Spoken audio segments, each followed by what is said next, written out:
welcome to the MTR Network. We are here back at it again to discuss Supergirl Season 2, Episode 6, Guardians.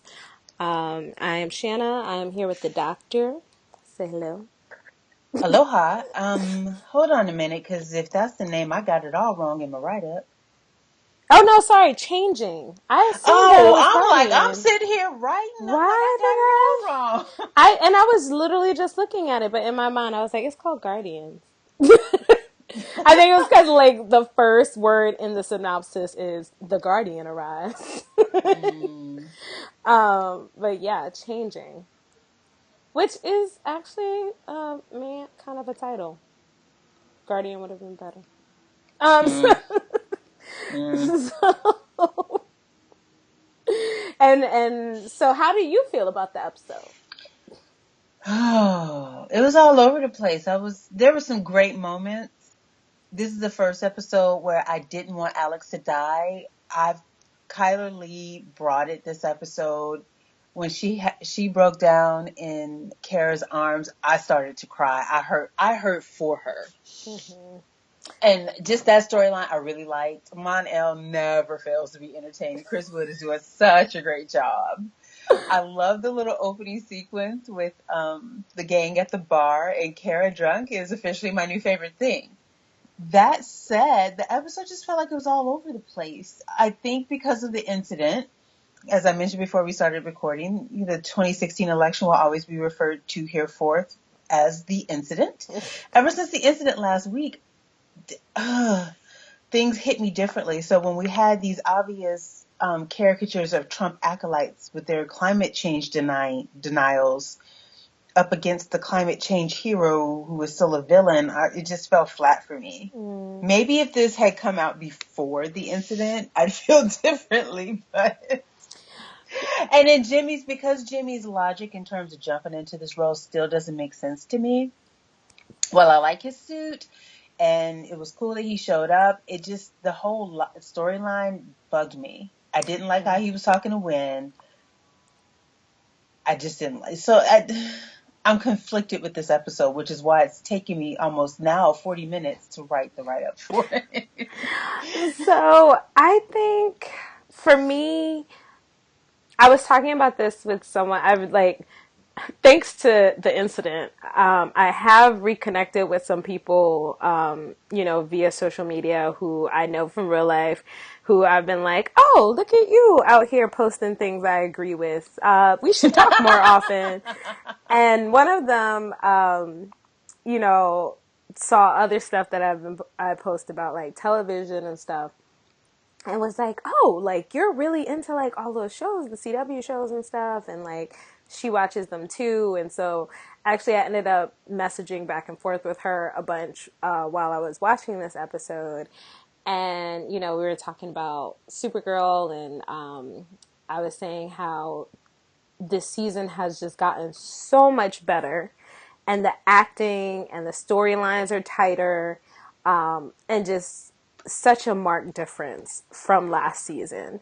Mm-hmm. And this episode, while I don't think was as good as last week's, because like you said, it is kind of all over the place, the fact that these episodes have really taken on these real life issues and really are exploring them in a way that isn't superficial, the way I feel like whenever they kind of brought it up last season, it was very like, it was like, let's talk about empowerment, but let's talk about it in a really superficial way. Or like, like, let's talk about community, but like, let's use the most like obvious metaphor ever.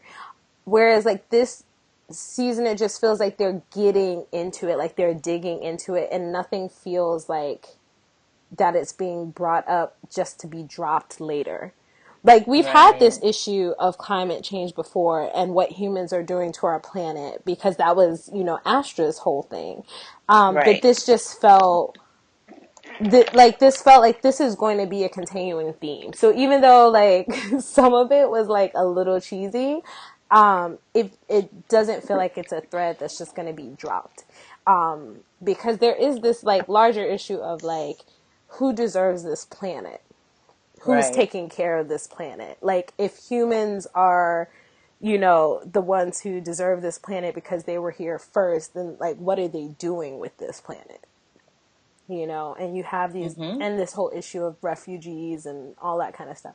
So it was a little bit all over the place, but I really enjoyed everything, and the stuff that they're really digging into, the Alex stuff, Mm-hmm. the like what it means to be a hero, who gets to be a hero, that stuff. I like these larger arcs that they're building. We will get into Jimmy because, you know, I always deduct points based on how well they're handling Jimmy like at any given So time. let's go ahead and start there. How Okay. do you think they're handling Jimmy based on this episode? I have two big issues. One is the CW got to do right by these brothers and their superhero costumes. I am tired. These helmets that are so They got non-functional. Diggle looking like Magneto. They got Jimmy out here looking like G.I. No. I cannot. Like, What is it with restricting the limit of the peripheral vision? I don't understand the these. peripheral vision, like the face, you can barely. Even Curtis on Arrow. I don't know if you noticed that. I feel like Chris and D. Palm haven't really talked about this. He has like the mask, like the Oliver, you know, mask across the eyes. But then I feel like he just has like a strip of black down the center of his face. And every time he goes out to fight, you know, they cornrow his hair back, which, okay. But like, you know, he's trying to be efficient. He's trying to make sure nobody can't grab his hair, I guess. But I'm like, the face mask with the strip of black down the middle and then the cornrow. Like, why do they don't know how to do right by these brothers with these superhero outfits. And it's just really hurting my feelings.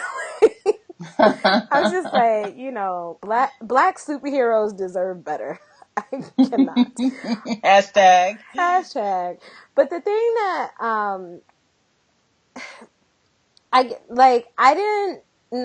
I didn't mind the way he spoke to Wynn because of the fact that Wynn spoke up for himself.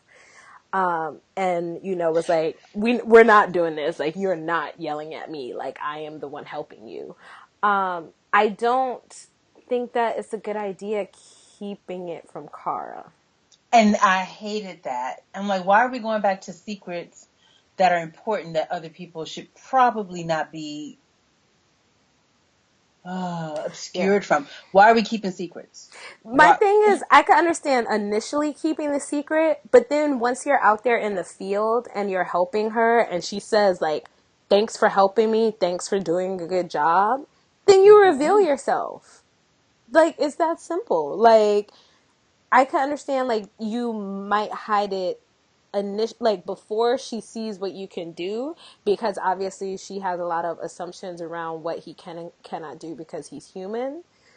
But then once she sees you fight and she's like, thanks for helping out, then, you know, have your hero moment, you know, pull off the mask and reveal who you are. You would think. You've proven yourself. Like, that to me, I thought that was what it was going to be. Like, he was going to prove himself and then he was going to pull off the mask and that would be that. And now now we got a superhero team. Well, it looks like that's, yeah. Yeah. I think what bugged me the most is with how they had him acting, and even with the yelling, I'm glad Wynn stood up for himself. Like, hold up, partner. Hold up, playboy. You ain't my boss. I like that. However, the whole exchange put me in the mind of season 1 Oliver Queen. Yeah. And do we need another broody ass vigilante? Do we really need that? I told you last week when he had on his vigilante hoodie that we didn't need another Oliver Queen. I feel like Oliver Queen got the broody, rude ass vigilante market cornered. I don't know that we need it anymore. The market is saturated with that. So Oh, yeah, I'm telling you, we do not need Oliver Queen 2.0. And again, I say this as an Oliver stan. Because I think I'm the only one who ever defends Oliver. oh well, when you asked, did I see the outfit? Yeah, I haven't watched past episode 2 of the new season. Okay, I'm just saying they're doing Curtis dirty too with these outfits. Cause See, and you no, are not no, inspiring me to watch with it. this leather jacket and this strip of black down his middle of his face, these cornrows. Um, like I really can't get past the cornrows. They just braid his hair. I'm like, who is taking the time? Because like in the scene before they go out in the streets, he'll have the fro, and then he'll have Mm-hmm. the cornrows when they get. I'm like, who is taking the time to braid his hair back before? Like, is Felicity like? Is he sitting between Felicity's thighs and she's doing some quick French twist before he goes out? Like, I just don't understand who is doing his hair.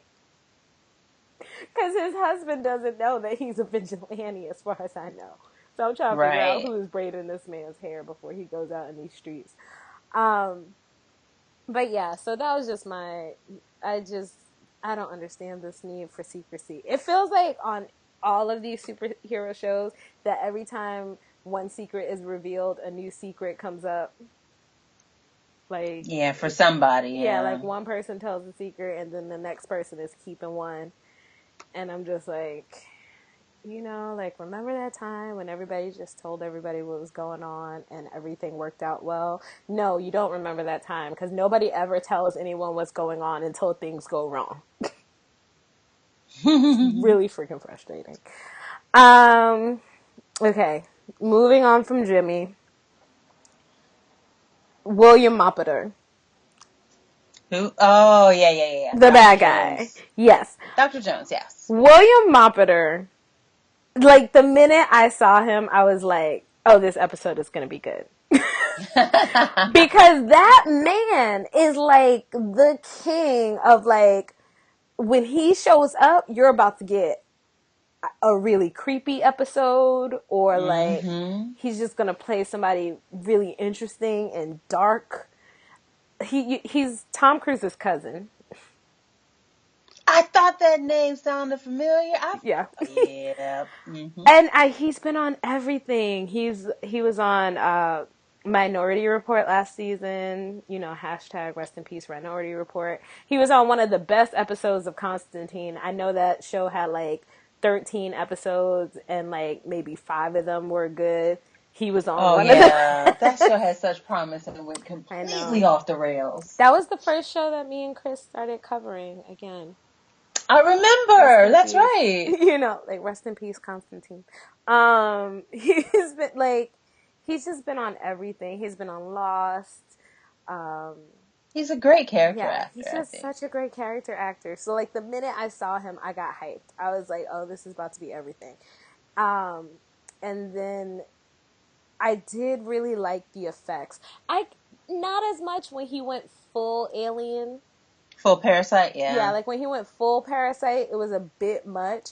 But when that parasite came out his nose and crawled in his ear. I'm watching that scene right now, actually. My God.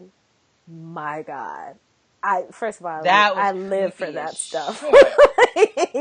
I live for stuff like that. Like, that type of, like, parasitic alien thing, like, creeps me out, but I also love it. Like, one of my favorite movies is what's that one with Josh Hartnett and all the teachers turn into aliens? The Faculty. The Faculty, yes. That is one of my favorite movies.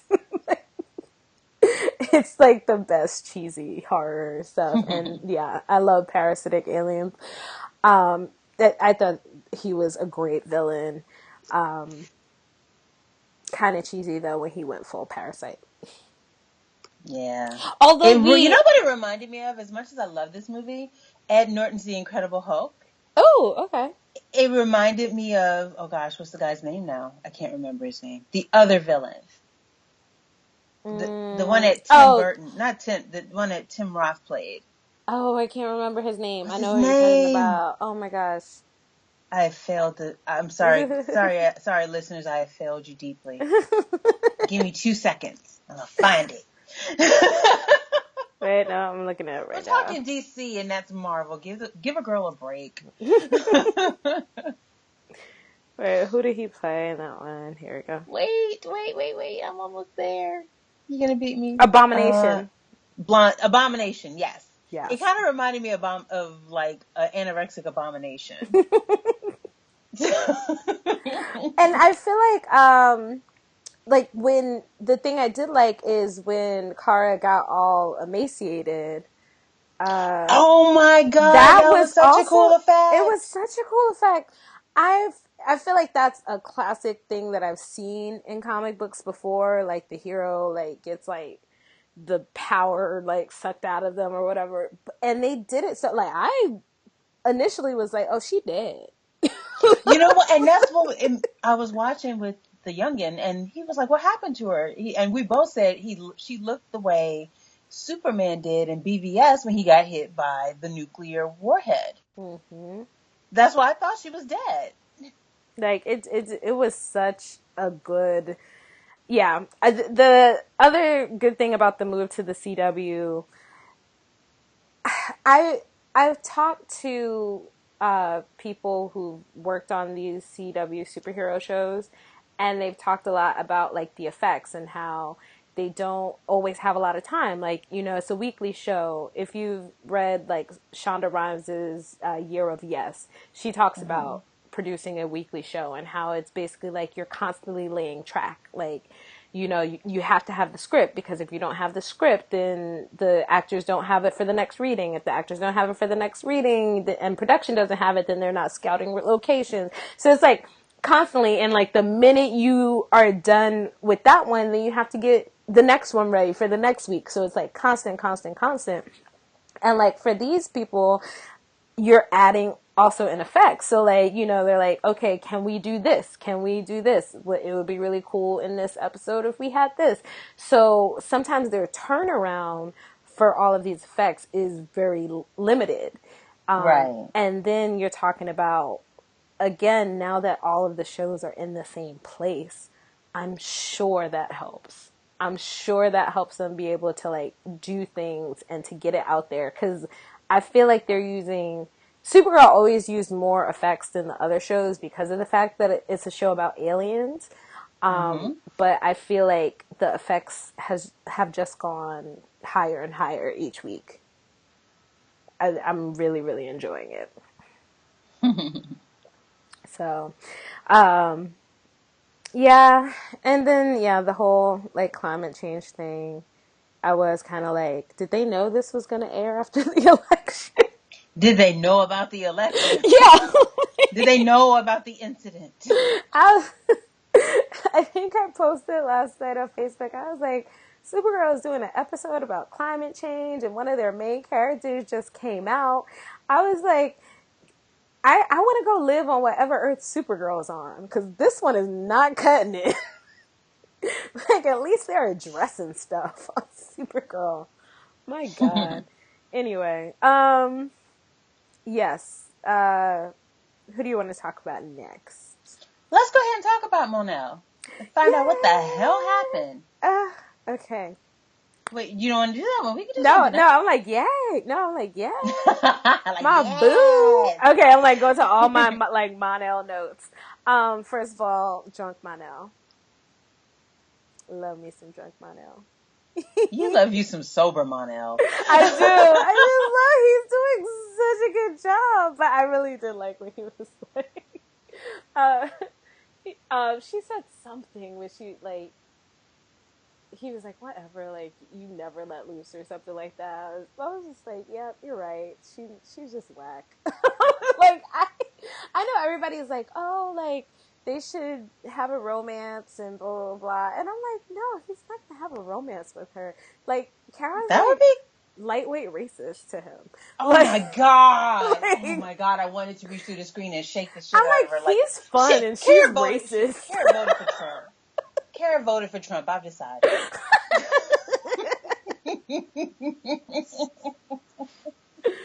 Oh my No, God. okay, I won't go that far. She voted for Jill Stein. She did. In a swing state. That's what Kara did. It's like, okay, here's the thing. Monel is far from perfect. He was like, I'm gonna find me a job beating people up. Because I got superpowers, so why not? But they talked about this last week. She's trying to make him an image of her, and he's like, I have to find my own way. Exactly. And that's the thing, is like, he might not be shit, but he's trying to figure out himself and not be shit. You can't force him to be you. And that's my thing. She's like, you have these powers. First of all, it's not like they went to this alien bar, mind you, in their regular clothes, and I was kind of like, okay, so now people know that Kara Danvers is an alien. Minimum, Minimum. Like, you weren't in your superhero clothes. I guess because Alex goes to the bar too. Like, it's Maggie. not just okay. Yeah. But I was kind of just like, I was like, I don't know how I feel about you sitting in this bar. And Monel's out here fighting in the streets, and he ain't got on a mask or nothing. But whatever. So I was just kind of like, But like, it's not like she's in this alien bar, like giving speeches about how like every alien has to be a hero. It really pisses me off that she's like, you have powers, you have to be a hero. It's like, not everybody. Like, bitch, no, I don't. Exactly. Also, he's been on this planet all of what, 3 weeks? Right. Like, he has no allegiance to these people. He crashed here 3 weeks ago. He's met like 2 humans, like Wynn and Alex, and that's it. And the chick at work that he had sex with. In the copy room. Yeah. Like, I don't understand, like, why she thinks that he's gonna just jump. Like, she has motivation for why she wants to be a hero. Like, her cousin is Superman. She grew up with this family. You know, like, her dad was, like, this, like, scientist who, you know, cared about the world and da-da-da. Like, she has all these motivations for why she wants to be a superhero. He's literally just like, I'm trying to figure out if maybe one other person from my planet survived. And you want me to get a job, which I'm also kind of like, why does he need a job?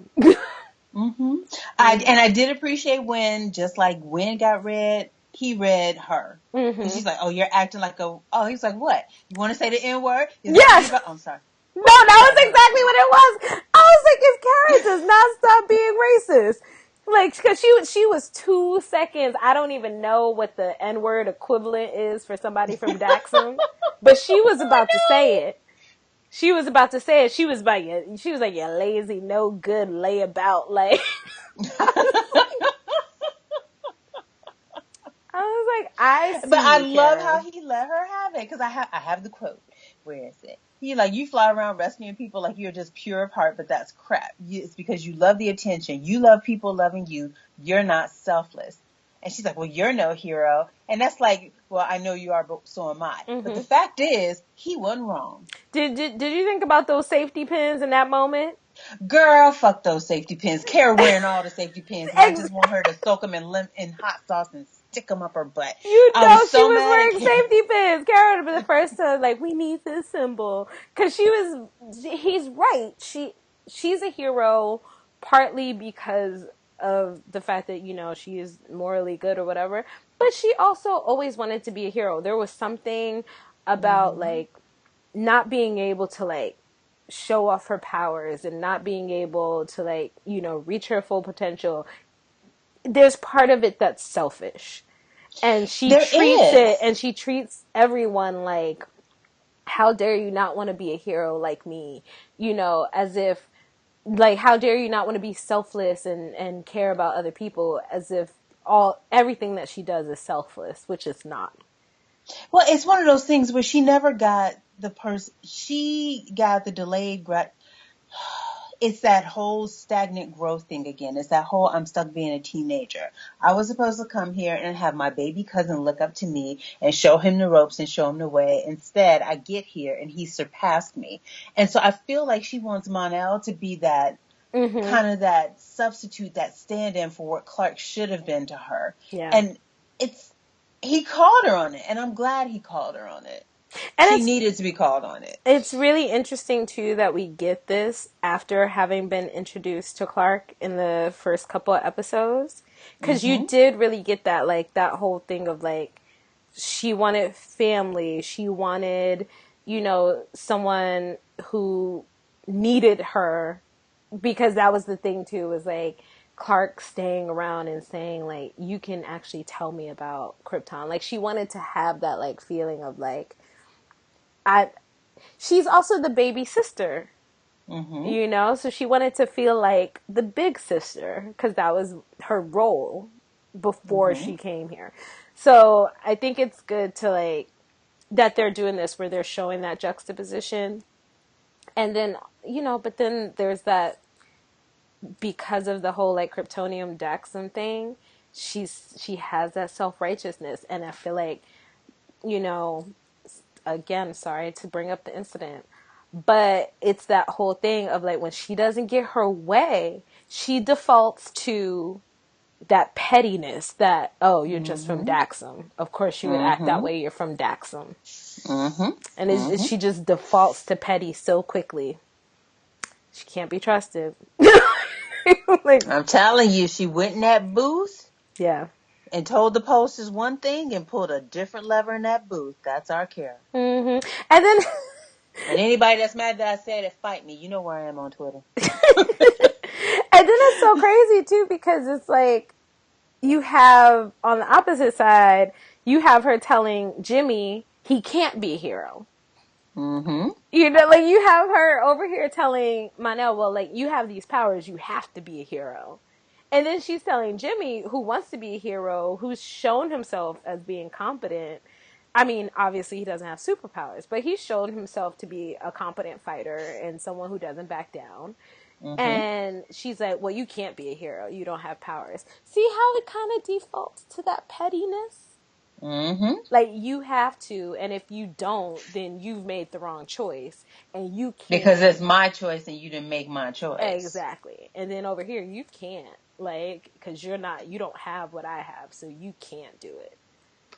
Telling y'all. Petty. What's that? What percentage voted? 53? That's Kara. So then Alex.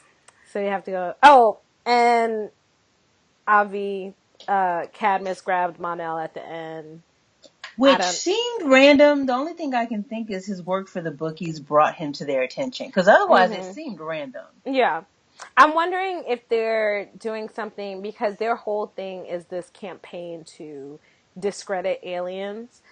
So I'm wondering if maybe they're grabbing aliens to, like, brainwash them into doing something public that'll...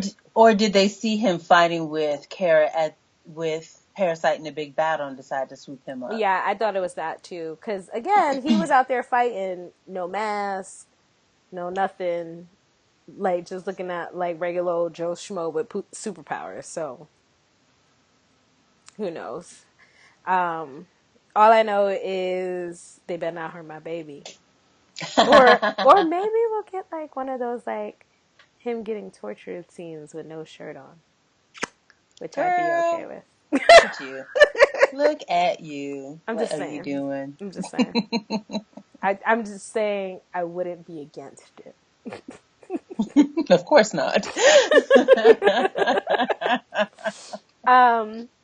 Before we go on to Alex and Maggie, I do want to say I really think that they have made Wynn the heart of the show this season. Oh yeah, absolutely. And it's so good. And it's given him some distinction from Cisco. Because I feel like all of these shows have their Cisco. Like, Felicity is the Cisco of Arrow, and Cisco on Flash, and then you have, I'm trying to think, who would be the Cisco of Legends? Ray? No. Hmm. I'd argue as I'd Mick? argue no. Stein? Yes. I would argue Stein. Okay. Yeah. But he doesn't get the references all the time, which I think is hilarious. Like, he didn't get the Back to the Future reference. And I was like, sir, that feels like that would be your movie. Like, yeah. So it's like every one of these shows has their Cisco, and it definitely felt like they were just making Win like the Cisco of this show. But he's really kind of becoming, he's the glue for their little team. Yeah. And He's her conscience. yeah, and he doesn't back down. He's out here giving these CW pep talks. Shout out to Joseph. But you know what I like about Wynn's pep talks? They don't feel like pep They talks. don't. He's just like the Get what your was shit the one? together, Yeah, get which your is shit what some together. of these folks need to Like, hear. what was the one with was it the one he gave Alex? Mm-hmm. Yeah, his pep talks are just like, All of his yeah. quote unquote pep talks have been, can you please get your shit together? We got work to do. Or even just like, sometimes he doesn't even realize he's giving the pep talk. Like, when he was talking to Alex, and he was just like, yeah, but I liked Kara, so like that was a totally different situation unless you like Maggie. Like, he just I guess. Like he's not out here like sitting people down and being like, look, God. He's not giving like the Joe West like black fatherhood moments. He's just like, look, get together, because by the time Live your life right. exactly, he's like, by the time I finish making this suit, we're gonna have to go out here and fight these bad guys, so you need to pull it together. I'm really liking his character this season. He's just, again, another person that I was kind of like, like, I liked Win last season. I thought he was funny, and I thought he provided some like humor, but this season he's just, and I don't know if Jeremy Jordan's like stepped his game up. Like, I don't know what's going on, but I'm just really, really enjoying him. So now probably the best thing about the episode was all the stuff with Alex. Oh my God. Like I said, the first time in this entire show, I wasn't wishing horrible death upon this character. I Really? Because, liked like, it her. I was like, started for me oh. last week where I was really, really in love with Alex. Okay, but am I crazy? I don't remember last week did she come out to Maggie? At the end of the episode, she didn't come out, but she said, you know what you said? You might have been on to something there. So she said it like Okay. that, but she didn't come out and said, hey, I'm Because queer, I get used felt to it. like, She didn't do that. okay, because that was the thing, was like, I felt like when her and Maggie had the conversation at the beginning of this episode, like, it felt like she had this big, like, coming out conversation with Maggie, and Maggie was like, you need to come out to everybody else. And I was kind of like, wait, but when did she, like, full on come out to you? Like, like the way she was saying it was like, like they had. So I was like, I thought I missed something. I even like, I rewound it and I was like, no, it was just the previously. It was just the scenes from last week. I thought I missed something. Okay. No. So she didn't come. She just said, you might be on to something with Okay. what you said. That's how she So it presented it. feels like either there was a cut scene, or that scene was maybe more in depth, or they were just like, y'all just have to assume that they've talked about this more since last week, I guess. Yeah. So Maggie tells her she needs to come out to Kara. She goes to tell Kara, which was a great scene in the park. Yes. That was just like a really, really great scene. Like, just like her My nervousness. heart, like I said, my heart just went out to her. She was so nervous. She was so afraid to tell her. And like, and even like, Kara's kind of like she's really, really shocked. Like, she's legit shocked.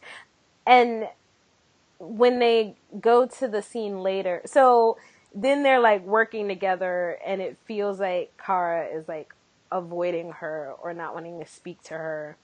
So then she confronts her later, and she's like, are you weirded out by the fact that I'm gay? And At first, I thought Kara was about to Kara and make it about herself. It did look like it. Right? Because the way she first started it, she was like, I'm just like, this is just la da da da da and all this other stuff, and I feel like you couldn't tell me, and at first I was like, okay, you're making it about you, but she kind of pulled it back there in the end, and it was like she made it clear that it wasn't about her, but it was about like that she also had that feeling of not ever fully being herself, and she felt bad that she thought she had made Alex feel like that, like she couldn't be herself. Yeah. And Because also of all of her issues. because of all of her stuff.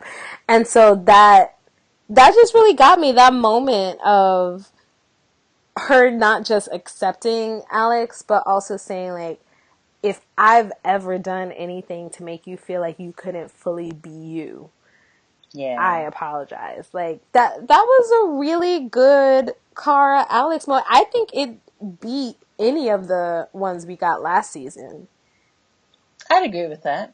Yeah, like, and last season it always felt very like, you're my sister, and sisters stick together, and family sisters, first, stronger together, blood over the. I'm like, yeah, what? you Oh know, my and God. yeah, If like, you and throw out one, if it was you throw out one more motherfucking statement, I swear to yeah, God. like last season felt like a lot of platitudes, like, like, Mm-hmm. we may not be blood, but we're still sisters, and and it doesn't matter if you're an alien, you're still my sister. And this just felt like, You're my I've sister. She's experienced my sister. He's my sister. They're my sister. Oh, sorry. no, it doesn't.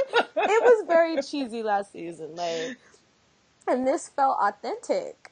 This felt really authentic. Like, I am sorry if I've made you ever feel like you couldn't be you, and that matters more to me more than anything. Like,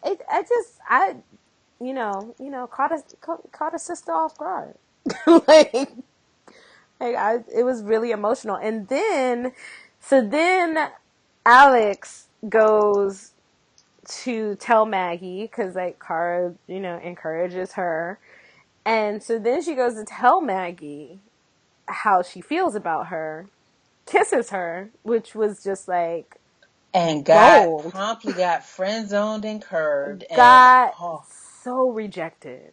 oh my God, the So secondhand embarrassment, I couldn't handle it. Oh my God. Like, she got Heisman'd for real. Oh my God, she did. Like, for real. And I felt so bad. Like, my note from that moment was, damn, Maggie. Because I was just like, well, I mean, and Maggie did it in a very gentle way. And what Maggie said made sense. it made perfect sense. Like, and there's also this thing that television shows do, which is unfair. They tend to do it more with male-female relationships.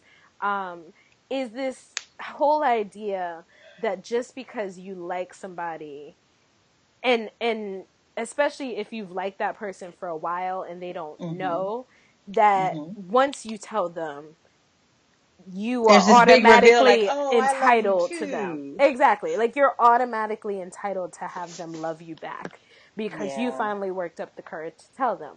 And the truth is, that doesn't always happen. Like, like, sometimes you work up the courage and they're just not that into you. And you get curved. Yeah. And, Wynn found that out the hard way last season. And I think the difference here is, I do think Maggie likes Alex. But she's right. You don't want to start a relationship with someone who's newly coming out. Like, that probably won't work out. Mm-hmm. And she also doesn't want that pressure of, like, feeling like maybe Alex is still confused or unsure, and that she's just doing this because she likes her or feels attracted to her, and she's the first woman she's ever liked like that. Mm-hmm. No, it still hurt. Oh, it hurt. when she, like I said, when she broke down in Kara's arms, I started to cry. Like, oh, dang, this And is that hard. was, do you watch Grey's Anatomy? I did watch Grey's Anatomy, and when she, okay, spoiler alert for your, well, I don't think our listeners listen to Grey's Anatomy, so I'm just gonna say it. Kyler Lee's character dies in this horrific plane crash, and the way she dies is so brutal and so fucking wrong. She gets the plane. There's some kind of, I don't know what happened, but basically it crashes and she gets pinned under the wing, and she basically slowly bleeds out painfully Yeah. to death. Like the whole time they're trying to like figure out if they can save her, and like, you know, basically they realize like she's internally bleeding the whole time, and that even if Hmm. they like get to her in time, like there's no guarantee like once they get her She was out a from under the goner. plane, she's a goner basically. Yeah. And it's also right after, we're just telling all the Grey's Anatomy storyline, but this was, Grey's Anatomy is in its 13th season. I think this happened in like season 7, so Yeah, season 7 or 8, something yeah. like that. So also this is like right after her and the guy that she kept having this like will they won't they relationship with. This is like right after they got back together. Hmm. So they have this Didn't he like, watch her die? yes, they have this heart-wrenching scene where he is trying to reach her, and like, you know, like basically like they're both like, she's laying on the ground, his like face is laying on the ground, and he's like, you know, holding her hand and like just watching her like fade away. And then his character also ends up dying, like From internal hemorrhaging and yeah, stuff. like he goes into like a coma, and like he ends up dying like the first episode of the next season. So it was like the season finale, she dies, and then he dies the first episode of the season premiere. And like, you know, so it was just like, And then they had to wait, and sad. then they had to cover up her body to keep Yes. the animals from eating on it because they Yes. were out there for so long. Oh Oh my God. It god. was so much. Like that, like I'm telling you, nobody can write somebody off like Shonda Rhimes. Like, and when Shonda Rhimes writes you off, like, you're lucky if you get the full big death. If she don't like you, you will die in between seasons, and people just wonder what happened to your body. She will. Columbus short. I call it. Yep, I call it Columbusing. She will Columbus. Columbus your ass. She will Columbus the shit out of you. But yeah, but this scene, her breaking down in Kara's arms, that took me back to her Grey's Anatomy days when Kyla was Hmm. acting her ass off.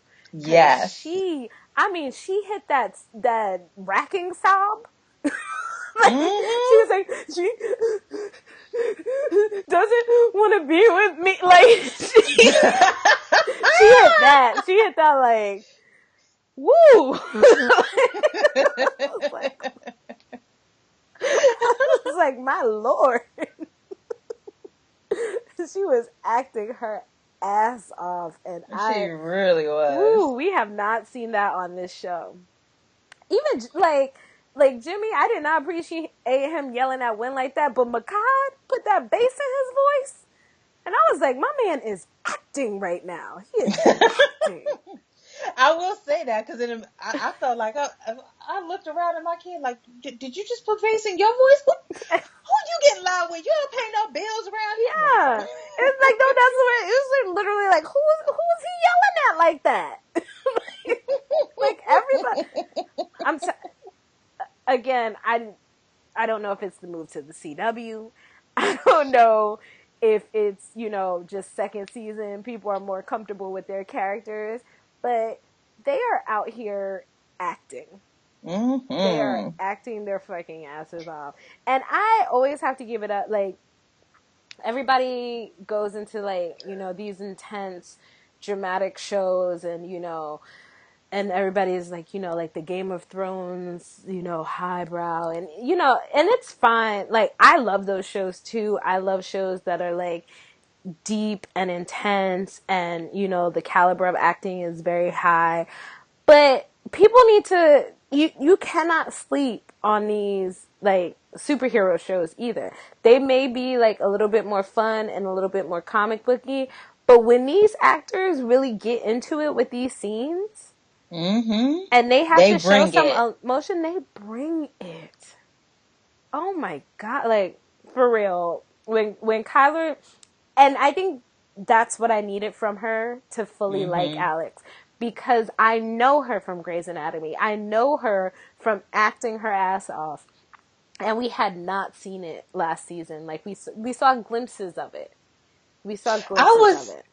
yeah, I was shocked when I was watching last season. I'm like, okay, it's got to be the network. It's got to be the writing because I've seen this girl act, and this ain't it. And I knew they weren't trying to make her character unlikable, so I didn't know why her character was so unlikable. You know what I mean? Mm-hmm. But this season, even though the first couple of episodes I was still side-eyeing her, like, don't do this, don't be like this. Then they brought her back around. I'm like, okay, here we go, let's do this. Yeah. And again, Kara still remains, as much as I love this show this season, Kara still remains the least interesting person on this show. Because She's right the now, most everybody's bringing frustrating. it. Yeah. She's the most frustrating, and I feel kind of bad for Melissa in that regard because they're writing her character, and I don't think they're meaning for her to be unlikable, or maybe they are to offset the perfection that can be a Kryptonian superhero. I'm thinking, it's not, you can only, because you can only write someone losing their power so many times and Mm-hmm. things like that. So maybe this is the way they make her seem a little more vulnerable, is with these character flaws. Because she's not been likable these No. last few episodes since she discovered who Mon-El really is. But Even when she's trying, she's being patronizing and condescending. yes. And that's kind of, because my favorite episode from first season was Evil Mm-hmm. Kara. That was Yes. my favorite episode. That was my favorite acting from Melissa. Although I constantly call her out for it, I like Petty Kara. Mm-hmm. Because Petty Kara is adult Kara. She's not like naive, childish Kara. Mm-hmm. It's like that was petty. Mm-hmm. Which is different from childish. Like, childish is naive. But when she's being petty, she knows what she's doing. She knows what she's saying. Right. But this doesn't feel petty. When This just she, feels mean. when she, when she was like, sure, somebody from, like, she stopped herself because she also knew it was petty. Yeah, see, for me that wasn't petty. For me that was just her being a bigot. And I didn't like it. I didn't like it. I think, yeah, it's sad that when Kara, like, becomes petty, she also becomes a bigot. It's like, I'm pissed right now, so I'm gonna default to my racism. Mm-hmm. My, Oh, Jill Stein support. Let me stop. I don't want to lose Chris listeners. I don't want to lose us listeners. Let me shut up. um, what would you rate this episode? I'd give it a B. No, Okay. you know what? I take that back. I'd give it an A.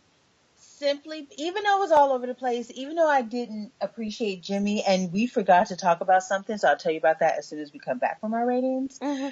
Um, the strength of Kyler's storyline, of Alex's storyline, coupled with Mike, Mon-El, and McGann and John. Oh yes, okay, McGann and John. I also give it an A, by the way. So McGann and John, we did not Mm. talk about them. So first off, I have to say this show is giving me something I'm not sure I want.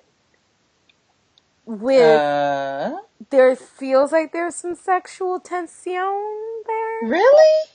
It I'm felt not that getting way that at in the all. bar in the I got, first scene.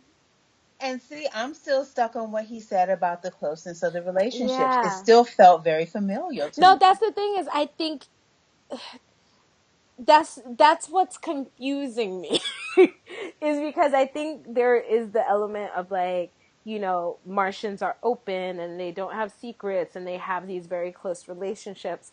But I can't tell if it's the actors or the lines, what it is, the direction. It just feels like some of it feels more romantic than familial sometimes. And I think part of it is because it's like they are the only two and they are of the opposite sex. And you got two good-looking people. Yeah, and two good-looking people. Like, because you know you got David Harwood, you know, Hmm. they're over there looking fine, and so yeah, it's like yeah. Sorry. I mean, there's a lot happening right there. I mean, that's CW. I swear, like if nothing else, Oh, their casting director knows how to cast some fine people. I did finish Containment. Oh, Yes. yes. Those arms, honey. Uh-huh. Hashtag them moms. Um, but yeah, so that that was just like my one thing was like I sometimes I'm like I don't know how I'm supposed to take this. But there I mean it's gonna come out. It's gonna come out soon. like, like she Well, just I feel like it's going to come out next week because you saw his hand trembling during the blood transfusion. mm-hmm. And I feel like that's that white Martian blood interacting with his blood and him. It's kind of like you giving A negative blood to a B positive person. Yeah. And then I I feel like because she's the analogy is basically like you know like she's a Nazi and he's a Holocaust Jew. Like that's the analogy there. And so like her guilt is going to trip her up. It just Well, is. she said herself, you're like, he's not going to be happy. I get the feeling that, and this is just based on the preview from next week, it's not so much that he's going to know right away, but based on how that blood is interacting, and we, Mm-hmm. like I said, we see a glimpse of it at the end of this episode. Whatever's going to happen, that reaction is going to give him the heads up. Yeah. I don't know. I don't know. And I feel bad because she genuinely you know, like she Wants to repent. She wants wants to to make repent. and wants to make amends, but again, it's the whole safety pin thing. Mm-hmm. I want to do something, so and this isn't again, so I take that back. It isn't the safety pin thing because she's not forcing it on anybody. Like you're gonna Mm-hmm. take this and know that I like you and you're gonna be okay with it and shut the hell up. Okay, let me shut up. Oh, sorry, folks. Sorry. But I feel like, she's trying to keep her distance and do her thing. And he wants this relationship, i.e. this friendship, this familial bond. Mm-hmm. And she's trying to tell him without coming right out and having him murder her. Right? That dude, I'm not who you think I am. This ain't gonna work. Yeah. But she also is lonely and is longing for a connection. So, she's kind of fighting with herself about it. Yeah. I another thing about the show that I really liked this episode was that whole first opening scene of just all of them in that bar, the music Mm-hmm. going, everybody having their little interactions, like her, you know, dropping off the drinks, Megan dropping off the drinks for Cara and Monel, and you know, and her, you know, kind of talking. It looked to me a little bit like flirting with John at the bar, you know, so just like I know it can't all be like sunshine and light and you know songs playing on the jukebox, but that scene just made me really want it to be like sunshine and light and songs playing on the jukebox because I was just like, oh, this is a moment like everybody's just kind of being themselves and like being open and cool and you know and I want that like I mean obviously I mean, who knows? Because they could take it a completely different way from like the comics and whatnot. But you know, Miss Martian and John Jones like have a good relationship in the animated series and in the comics. Young So Justice? yeah, Yeah, they're like niece and uncle. yeah. So you know, they. I mean, it could that could be the arc for the season is them you know working all of that out. I just sometimes I just want people to be happy. You guys know me. They There's can enough be happy sadness in the world. platonically. No, that's what I'm saying. That I want them to.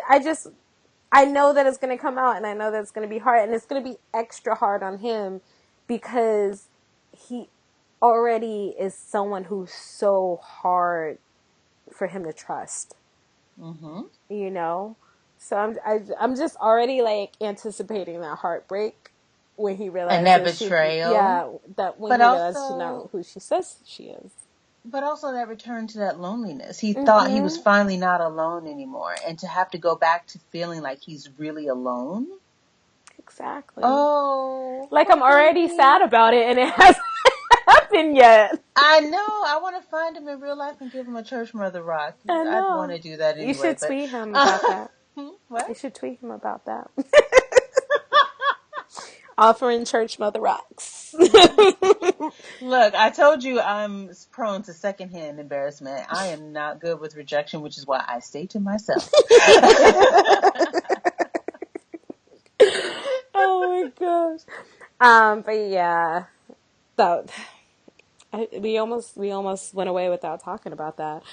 Oh no, I wasn't gonna let us go away without talking about Okay, that. That we were having that conversation. because you know why? Because I didn't have any of that stuff in my notes. Like I told you, I missed some stuff when I was taking notes, so I missed all that stuff. Um. Oh, the So other. yeah. Go ahead. Oh shoot, did I give this an A+ by accident? No, I didn't. Okay, got it. I was just checking what I sent Yeah, over. Go on. I'm for sorry. both of us, it would be an Yeah. A, Mhm. solid A. Which is like, I'm telling you, Supergirl, you guys. If I had to currently rank the CW shows, it would be Legends, The Flash, Supergirl, Arrow. But Supergirl is so close to The Flash. I think the only reason for me that The Flash is beating Supergirl is because they keep giving us Barry and Iris kisses, and I'm like really excited about that. But like Yeah. that's the only reason. Because storytelling wise, I think Supergirl is actually doing a better job than The Flash right now. Yeah. Well, and here's what I will say. Don't get mad at me. I'm 2 episodes behind on Legends. Not because it's not good, but between Timeless and this show, I am so tired. How are you And I watching heard that. Timeless? No, well, no. I heard that not this past week, but the week before when they were at the Civil War times episode was good. But Mm-hmm. I'm not gonna lie, I started watching. I saw that Confederate uniform, and I started cursing. My son left the room because I'm like, I'm tired of them taking these black folks to these problematic time No, periods. but that's what's so good is they address all of it, and then there's like Confederate zombies. Like I I know. don't So even I'm gonna go back and watch it, but I was just heated. I was heated because I'm like, y'all white folks don't write it well. And now after the incident, But it's just so funny to me because I was like, they did Confederate zombies, like, and I enjoyed it. I just like I was like by the end of the episode, I was like, oh yeah, Confederate zombies makes total sense. I was explains like, everything. how did we get here? How do we get here where this is a perfect thing? Like, anyway. Um, the other thing I wanted to talk about before we leave is I swear the one bright spot in the day after the election is that two really, really great comics dropped. The first one was Invincible Iron Man, which is the Mm. new Iron Man, Riri Williams, um, who is just a cute little delightful ball of chocolate. I love her so much. She's so cute. Like you have no idea. I love her. So that one is written by Brian Michael Bendis. And I know some people have issues with Bendis. I do not. What were their issues with Bendis? Some people feel like they didn't like what he did with Miles Morales and that he's this white man writing all these black characters and blah, blah, blah, blah, blah, and so and But if so he's and so and writing them so. I'm like, well, it's not just that he's writing these characters. He's creating these characters. And I get that, like, people are like, they want there to be more black voices in comics. I want there to be more black voices in comics too. But he is really good at creating characters. I think of him in many ways like the Jeff Johns of Marvel. I think he's really good at getting to the heart of a character and what draws people into that character. I think he did that with Miles when he created Miles, and now he's created Riri Williams, and I love her. Like, I just do. So the issue starts with us kind of seeing a flashback of Riri's principal talking to her mom and dad and basically telling them that the reason she's not doing well in school is because she's really, really intelligent and she's bored. Which, you know, is the kind of the typical story for kids who are really, really smart. And and then he's like she's not just smart, like she's like genius level. And he tells her that children like that can become very isolated.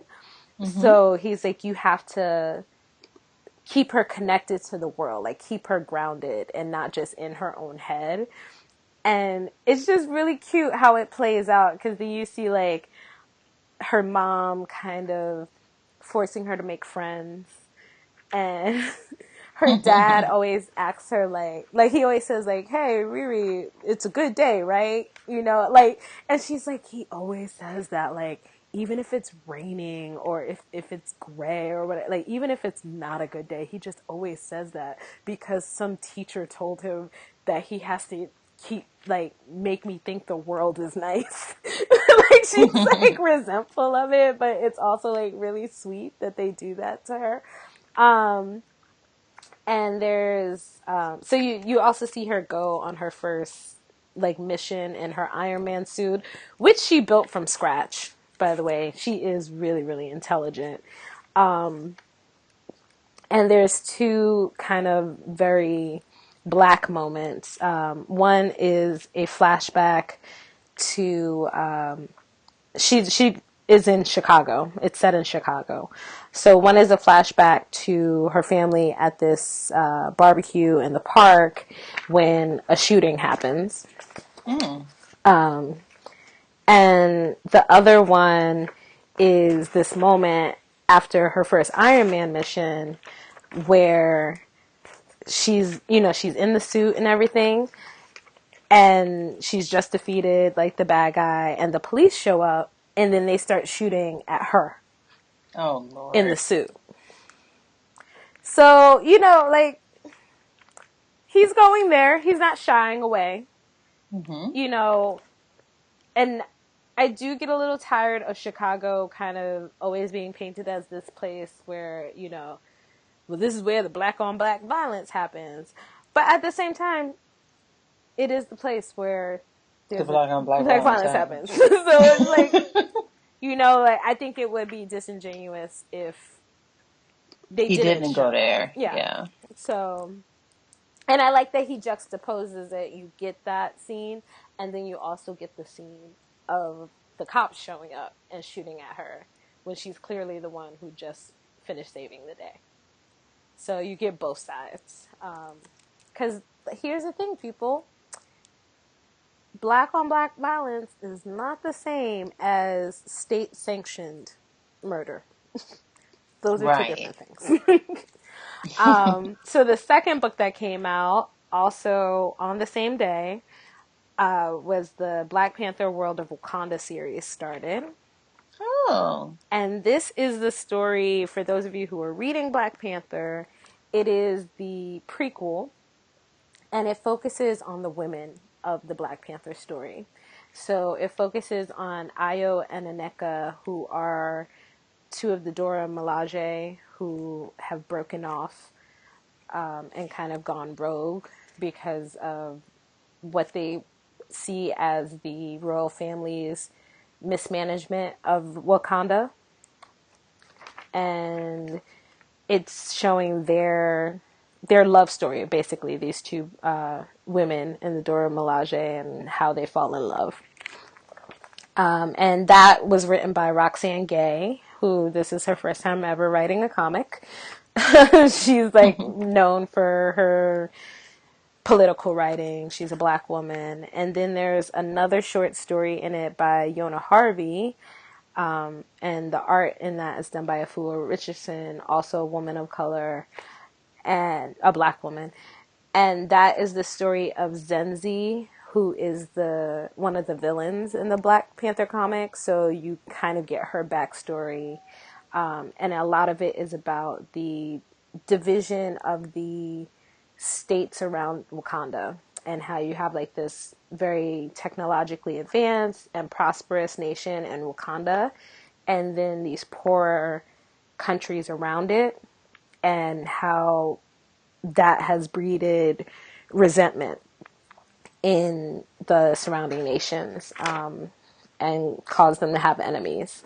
Like there's this really like sad part where because she lives right along the border of Naganda and Wakanda, and there's this part where she's like a young girl playing with this other girl, and the girl's mother is basically like, why are you playing with that filthy Nagandan girl? Mm.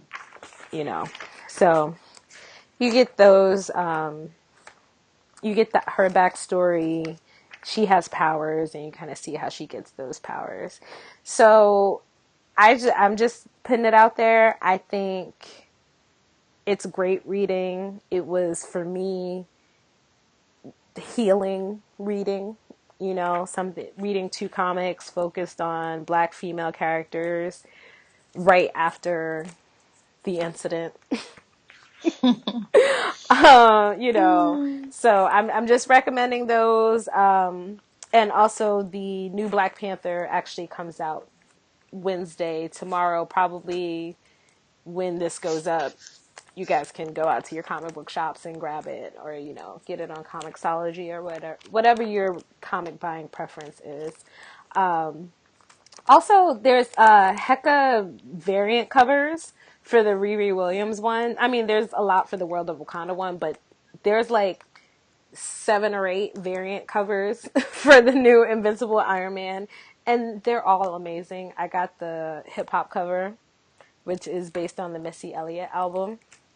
Mm-hmm. So, you know, that's my comics plug this week. Well, I'm going to plug.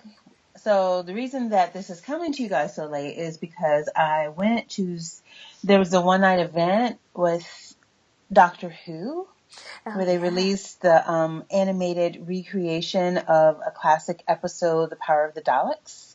I took my baby to see it, and it was really good. It's like Archer-style animation, but it was also in black and white. And what I didn't know, and they had a little interview with all the creators of it after the movie at the end, was that they had still images and a couple of pieces of footage from The Purge, but they had very little audio. But apparently a lot of the fans had captured the audio, so that's where they got a lot of the audio from, was from stuff fans had captured. And they were able to piece it back together. It's the 6 episodes that show the very first regeneration of the Doctor into the second Doctor. It was so much fun, and it was so good because I got to sit next to this guy who had watched these shows when he was a little boy. So he had seen them all. And then now he's in the theater, and we were just having a good old time chatting about the different Doctors and the different episodes and stuff like that, and cameos with old classic actors with the new series. It was just so much fun. Yeah. You guys, it's a great time to be a nerd. Mm-hmm. Like, I feel like every other day, I'm not going to step on Chris and them's toes because I'm sure they're going to discuss it. There was a big announcement from Marvel, which I feel like it was a big announcement, and they did it so quietly. They were like, look at what's coming. And I was like, y'all not going to, no official, like, press release, no big thing. They were just like, coming January 2017. I was like, okay. They ain't announced no casting, no nothing. Okay, anyway. So I'm not going to get into that, but I just feel like every time I turn around, something new, something good, whether it be comics, whether it be movies, television, this is the best time. And believe me, the only thing keeping me going these next 4 years is the fact that we are getting Black Panther.